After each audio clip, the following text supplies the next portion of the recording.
How to take great portraits. Hello and welcome to Videojug.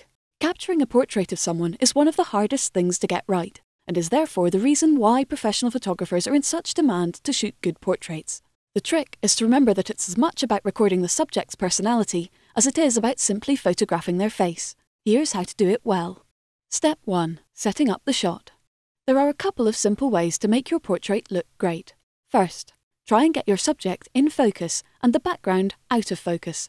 The easiest way to do this is to make sure the background's miles behind them and the camera is fully zoomed in on their face. Then make sure the flash is on and you're in a nice bright environment so there's plenty of light on their face. Outdoors on a sunny day is always a winner. Step 2. Capture their personality. Next, a few tips on what to avoid. As a photographer, you will have your own style, but simply posing your subject, lighting them nicely and getting them to say cheese can be a waste. The key is to try and capture something that is unique or typical of your subject. If they talk with their hands, consider framing the shot to include that detail.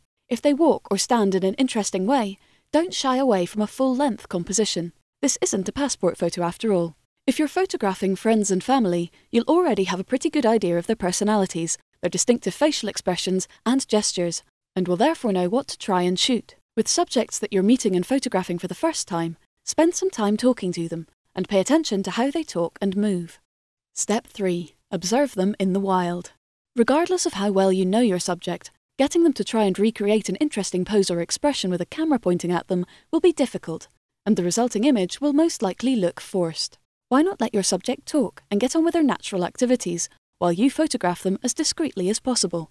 As always with digital photography, take plenty of pictures, as you'll be able to pick the best later.